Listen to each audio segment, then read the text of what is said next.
चलिए बच्चों, आज हम लोग अपना नेक्स्ट क्लास लेकर आए हैं।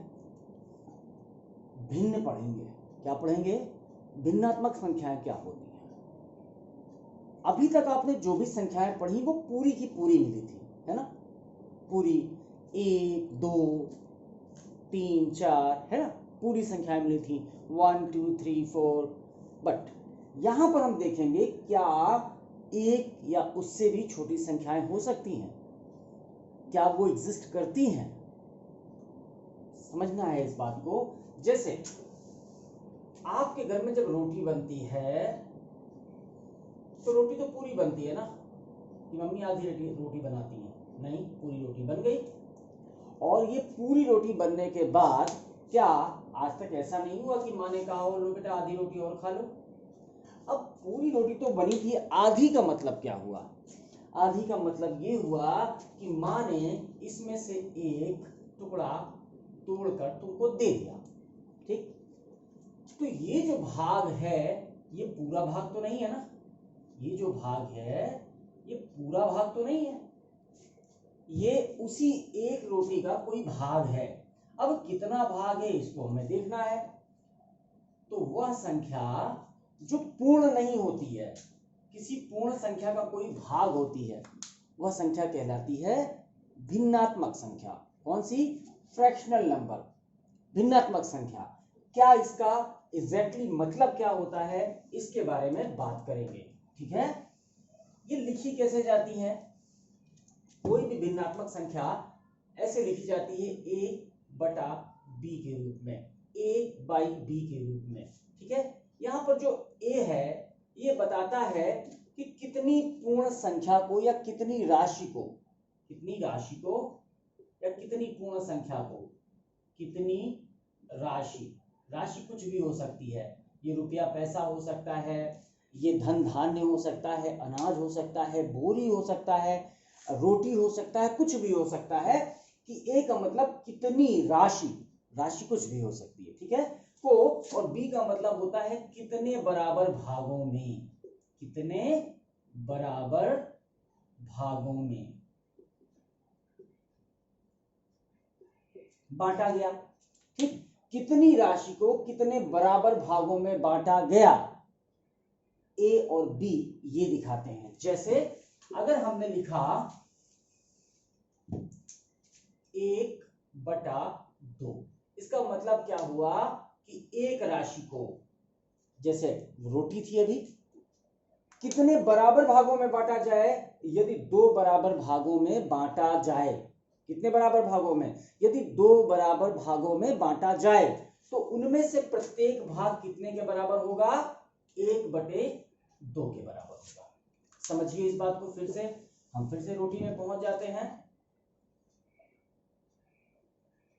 ये रोटी है, ठीक, इस रोटी को 2 बराबर भागों में बांटना है। याद रखिएगा, कोई भी 2 भाग नहीं हो सकते। जैसे हम इसके प्रत्येक भाग को, एक भाग को हम रंग देते हैं और दूसरे भाग को हम बिना रंगा रखते हैं। ठीक है, ये 2 बराबर भाग हैं। क्यों? क्योंकि किसी भी वृत्त के सेंटर से होकर या वृत्त के केंद्र से होकर कोई भी जो डायमीटर जाता है, रेखा जाती है जो परिधि को दोनों तरफ छूती है, वो क्या होती है? वो उस वृत्त को 2 बराबर भागों में बांट देती है। तो यदि किसी भी राशि को 2 बराबर भागों में बांटा जाए तो ये ऊपर वाला भाग कितना होगा? 1/2, और ये नीचे वाला भाग भी कितना होगा? 1/2। तो एक राशि को 2 बराबर भागों में बांटा गया था। अगर इनको अलग अलग करने के बाद फिर से जोड़ दिया जाए तो एक उत्तर आपके सामने आ जाएगा कि 1/2 में जब 1/2 को जोड़ दिया जाएगा तो वो संख्या फिर से कितनी बन जाएगी? 1। वो फिर से कितनी बन जाएगी? 1। अब अगर हम इसी एक रोटी को 4 बराबर भागों में बांट दें, कितने बराबर भागों में? 4 बराबर भाग। ठीक है, अभी हम दिखाएंगे आपको कि ऐसे भी भाग हो सकते हैं जो बराबर ना हो। चलिए हम 4 भागों को अलग अलग तरीके से रंग देते हैं। इस भाग को रंग दिया ऐसा करके, ये भाग ऐसा है, इस भाग को रंग दिया हमने डॉटेड करके। ठीक, तो इनमें से प्रत्येक भाग, चूंकि एक रोटी को या एक राशि को या एक संख्या को कितने भागों में बांटा गया है? 4 भागों में। और 4 भाग कैसे हैं? सब बराबर के भाग हैं। ठीक है, तो इनमें से प्रत्येक भाग अब कितना हो जाएगा? 1/4। ये भी कितना हुआ? 1/4। ये वाला भाग भी कितना हुआ? 1/4। और ये भाग भी कितना हुआ? 1/4। ठीक, फिर से वही बात है कि अगर इन चारों भागों को एक साथ जोड़ दें, है ना, तो एक नया उत्तर हमको मिल जाएगा। क्या उत्तर मिलेगा? 1/4 प्लस 1/4 प्लस 1/4, मतलब सारे के सारे भागों को हमको जोड़ देना है, प्लस 1/4। अगर ये चारों भाग आपस में जोड़ दिए जाएं तो इन चारों भागों के जुड़ने से जो हमें मिलेगा वो फिर कितना मिल जाएगा? 1 मिल जाएगा। ठीक, अब हम देखते हैं कि क्या ऐसा भी हो सकता है कि ये रोटी अलग अलग भागों में बांटी जाए, मतलब बराबर भाग ना हो। देखते हैं। कई बार कई क्लासेस में लोगों को देखा कि यदि एक चीज को 2 भागों में बांट दिया जाए तो प्रत्येक भाग 1/2 हो जाएगा, या ऐसी संख्या को 1/2 कहा जाएगा। यह गलत है। 2 भाग बिल्कुल बराबर होने चाहिए। अब जरा देखिए, मान लेते हैं रोटी का एक टुकड़ा ये है, और चलिए एक टुकड़ा ये है और दूसरा टुकड़ा ये है। क्या इन 2 भागों को 1/2 कहा जा सकता है? बिल्कुल नहीं कहा जा सकता, क्योंकि ये राशि निर्धारित नहीं है कि कितना भाग है, इस रोटी का कौन सा भाग है। पर अगर हम ऐसा मान लें कि ये रोटी ऐसे 4 भागों में तोड़ी गई है, ये ऐसे 4 भागों में तोड़ी गई जिनमें से प्रत्येक भाग का मान समान आता है, मतलब प्रत्येक भाग आपकी उतनी ही भूख मिटा सकता है। ये रोटी है मान लीजिए, तो भी हम, अगर ये चारों भाग समान हैं, भले चित्र में देखने में ना लगे, तब हम इनमें से प्रत्येक भाग को फिर से 1/4 कह सकते हैं। मात्रा समान होनी चाहिए बस। ठीक है, पर अगर मात्रा निर्धारित नहीं है तो आप भिन्नात्मक रूप में उसको निश्चित तौर पर नहीं लिख पाएंगे।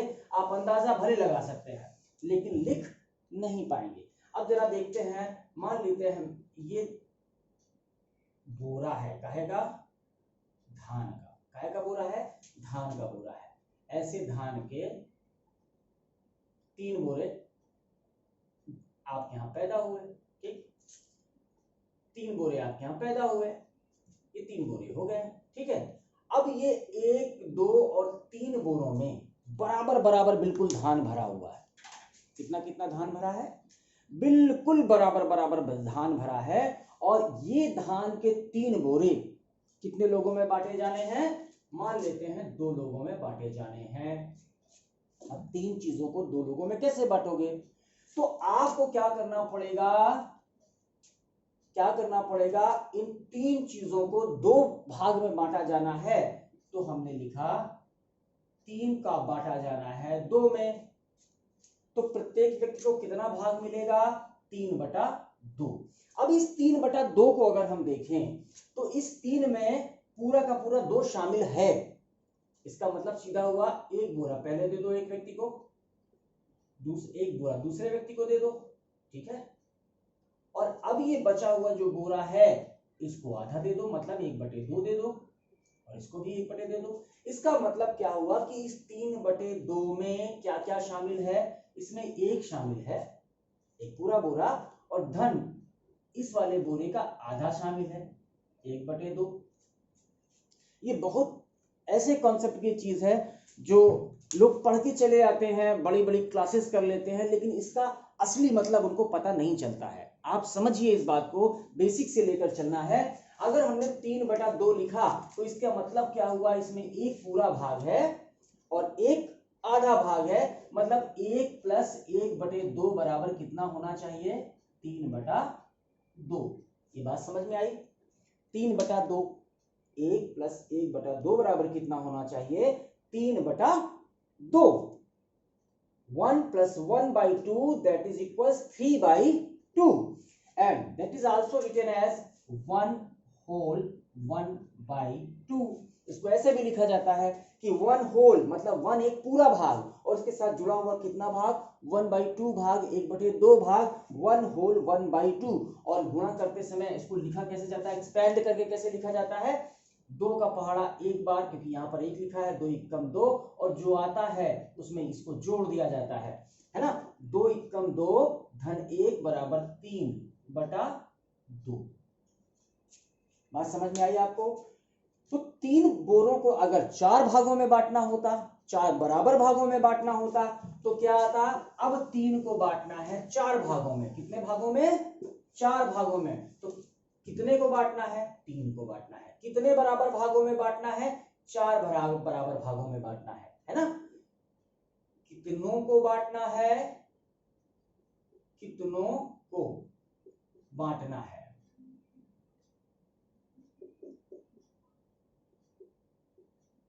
ठीक। और कितने बराबर भागों में बांटना है? कितने बराबर भागों में बांटना है? ये 2 प्रश्न है। कितनों को बांटना है और कितने बराबर भागों में बांटना है। यहां पर बार बार हम शब्द बराबर कह रहे हैं। ठीक। तो अगर 3 को बांटना है और 4 बराबर भागों में बांटना है, तो ऐसा प्रत्येक भाग कितना बनेगा? 3/4। ऐसा प्रत्येक भाग कितना बनेगा? 3/4। और ऐसे 3/4, 3/4, 3/4 प्लस 3/4 अगर हम कर दें,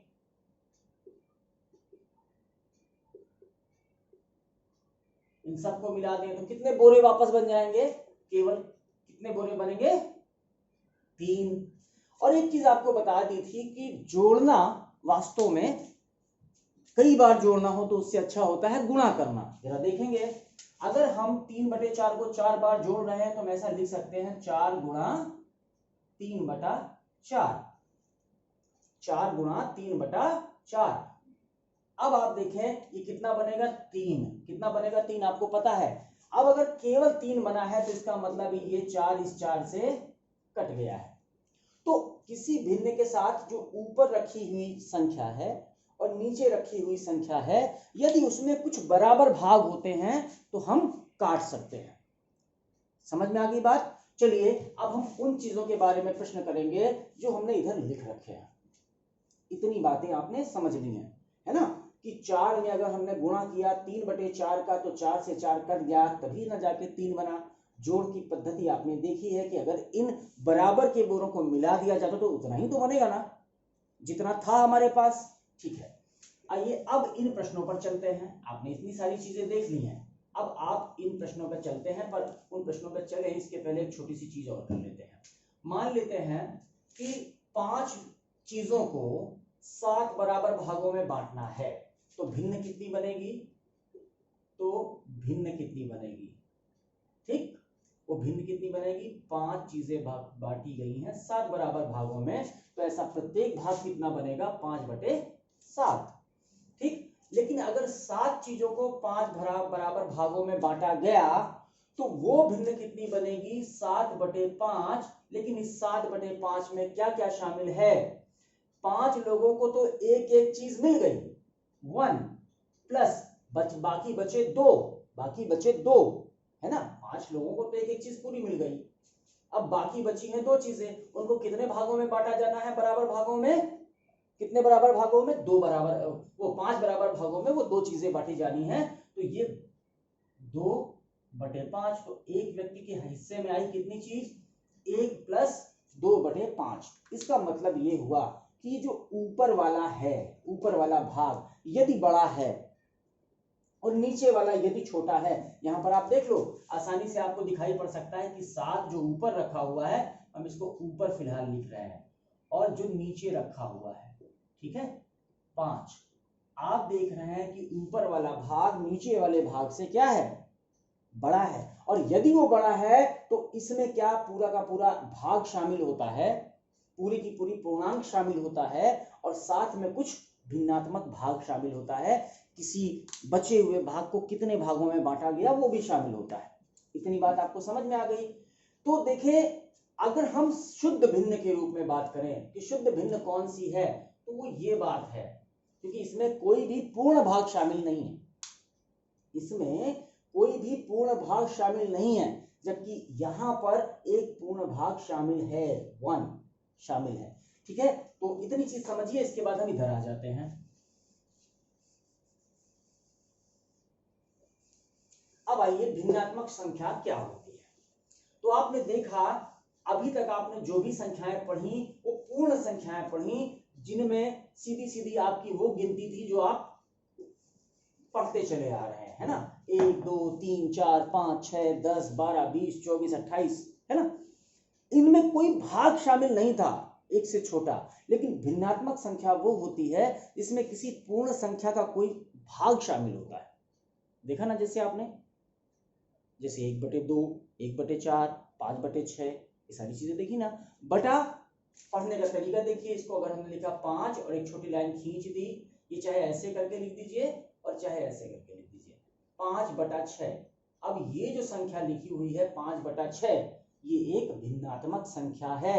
इसमें एक पूर्ण संख्या, दूसरी पूर्ण संख्या, इन दोनों के बीच में क्या है, बल्कि पूर्ण संख्या ना कहेंगे, इसको हम प्राकृतिक संख्या कहेंगे। क्या कहेंगे? प्राकृत संख्या। क्योंकि अगर ये नीचे 0 आ गया, अगर 6 के नीचे 0 आ गया, इसकी जगह पर 0 आ गया, तो इस संख्या का अस्तित्व खत्म हो जाएगा। ठीक है, तो प्राकृत संख्याओं का जो रखने का ये तरीका है, एक के नीचे दूसरा, ये भिन्नात्मक संख्या होती है और किसी पूर्ण संख्या के किसी भाग को दिखाती है। ठीक है, अब भिन्नों को समझना। आपने भिन्नात्मक संख्या देखी कैसे लिखी जाती है, अब भिन्नों को समझना।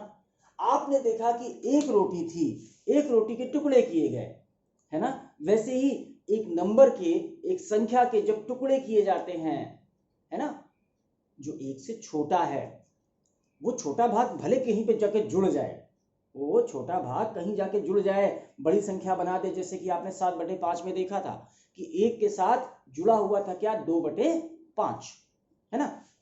तो भिन्न क्या है, किसी पूर्ण संख्या का या किसी प्राकृत संख्या का कोई छोटा भाग है।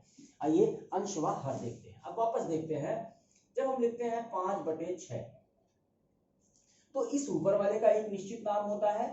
अभी तक हमने यहाँ पे ऊपर वाला और नीचे वाला लिखा था, अब इनको एक निश्चित नाम देंगे, और नीचे वाले का एक निश्चित नाम होता है। ठीक है, ऊपर वाले का निश्चित नाम होता है अंश। क्या नाम होता है? अंश, या इंग्लिश में इसको कहा जाता है न्यूमेरेटर। क्या कहा जाता है? न्यूमेरेटर। और हिंदी में क्या कहा जाता है, वो इसको क्या कहा जाता है, नीचे वाले को हर। ठीक है, हर, या इसको क्या कहा जाता है, डिनोमिनेटर। डिनोमिनेटर,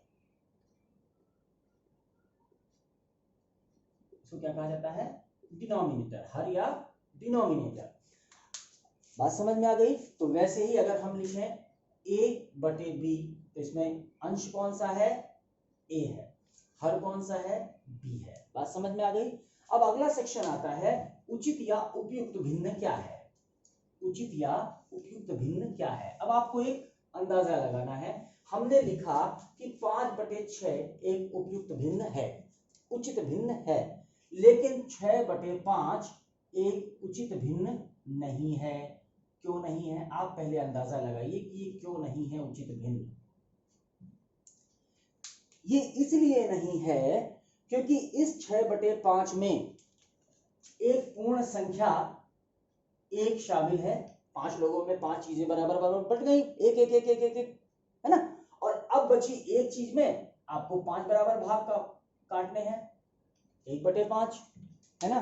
या इसी संख्या को हम लिख देते हैं एक सही 1/5। आप इसको पढ़ने का तरीका लिख लीजिएगा, समझ लीजिएगा कि जब हम ऐसे करके लिखते हैं ना, ऐसे करके, इसको कैसे पढ़ा जाता है, एक सही a सही b/c, एक सही 1/5, इन इंग्लिश 1 होल 1/5, ये पढ़ा जाता है।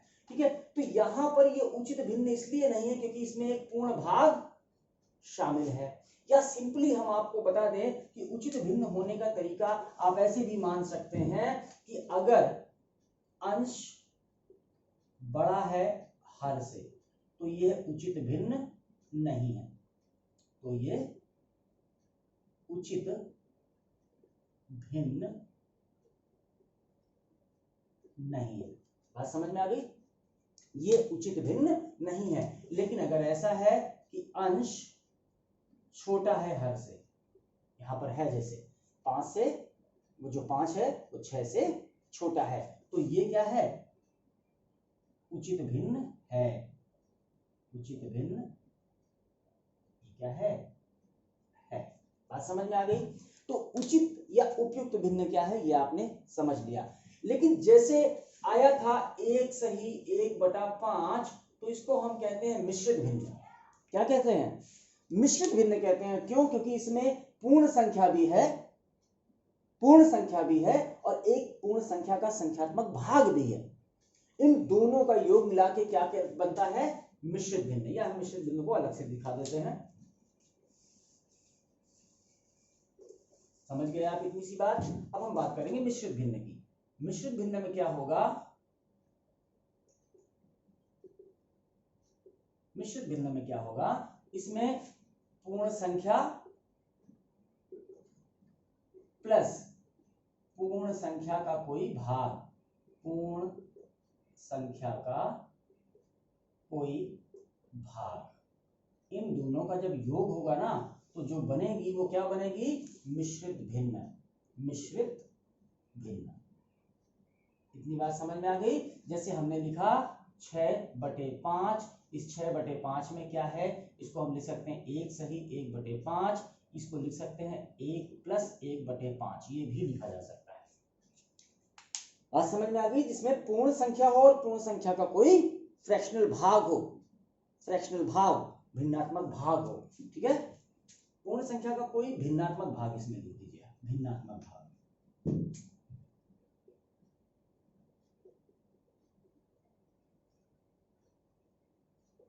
ठीक, इतनी बात समझ में आ गई ना?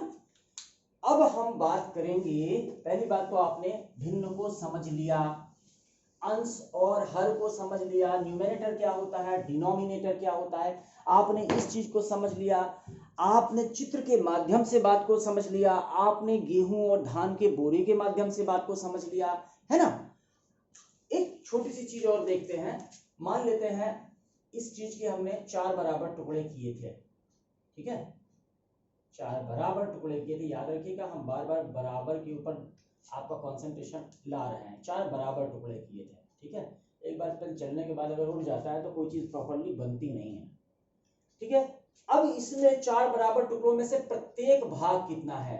प्रत्येक भाग, इन 4 बराबर टुकड़ों में प्रत्येक भाग कितना है? 1/4। ये भी, ये भी, ये भी और ये भी।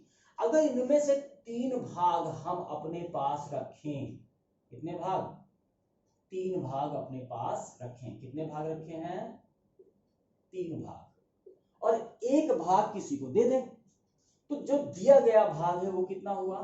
दिया गया भाग ये कितना है? बराबर 1/4, क्योंकि प्रत्येक टुकड़ा 1/4 के बराबर है। दिया गया भाग यही है ना?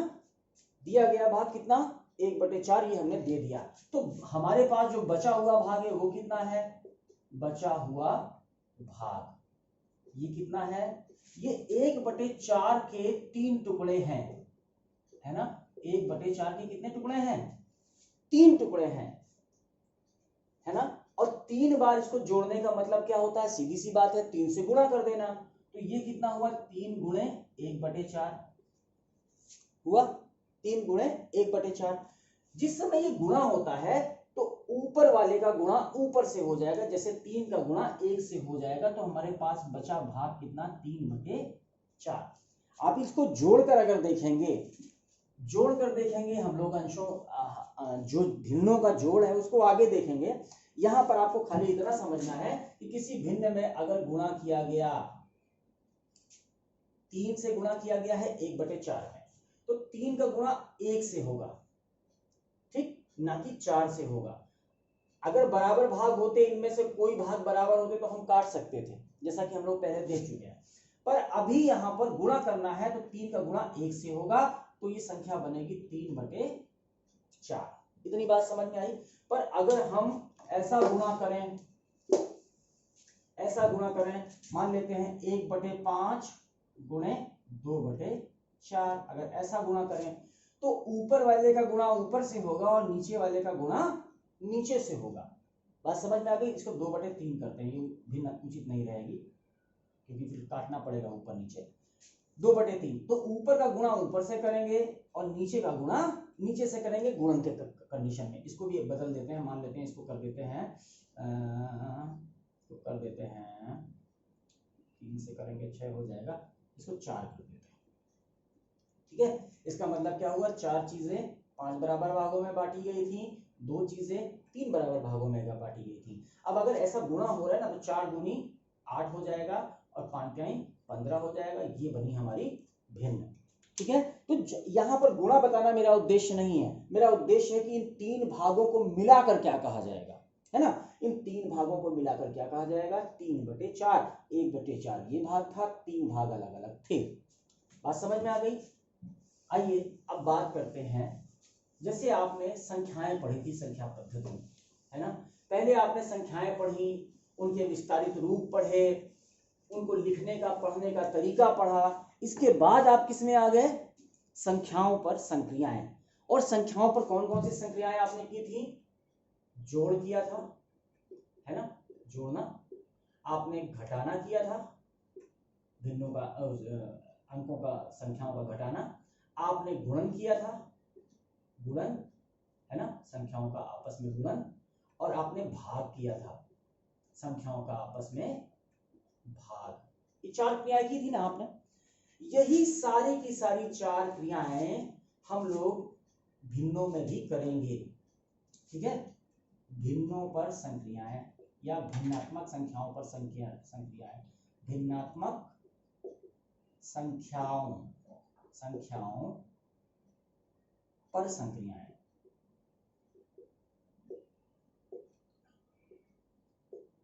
ठीक है, भिन्नात्मक संख्याओं पर संक्रियाएं। कौन कौन सी संक्रिया होंगी, जोड़ होगी, घटाना होगा, गुणन होगा और भाग होगा। जोड़ और घटाना थोड़ा सा ज्यादा समझना पड़ेगा। क्यों, क्योंकि जोड़ने और घटाने की प्रक्रिया में आपके सामने जो अभी अभी आप पीछे पढ़कर आए हो ना, लघुत्तम, वो भी आ जाएगा। तो गुणन और भाग की जो संक्रिया है ये बहुत इजी है, बहुत इजी। ठीक, तो हम लोग शुरुआत किससे करेंगे, यहां से करेंगे, गुणा और भाग से।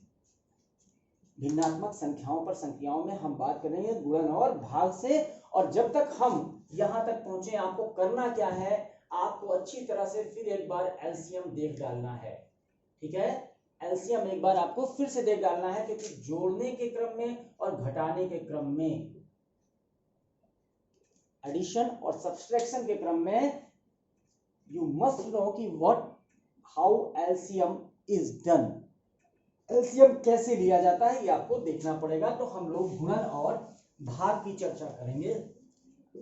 आज आपने भिन्न का स्वरूप क्या होता है, भिन्न कैसे लिखे जाते हैं, इनके बारे में आप लोगों ने जाना है। अब हम लोग कल के क्लास में गुणन और भाग से संबंधित प्रश्न करेंगे। और यही जो क्लास 5 का चैप्टर है वो भिन्नों का गुणन ही है। जबकि योग और जो सब्सट्रैक्शन, घटाना है ना, योग और अंतर, ये थोड़ा सा कठिन है। कठिन यद्यपि नहीं है, अगर आपको एलसीएम लेना आता है तो बिल्कुल कठिन नहीं है ना। हम आपको सीधा सा सीधा एक फंडा बताएंगे कि ऐसा ऐसा होना चाहिए, आप वैसा कर लेना, फिर चाहे जैसा प्रश्न हो। ठीक है, ओके।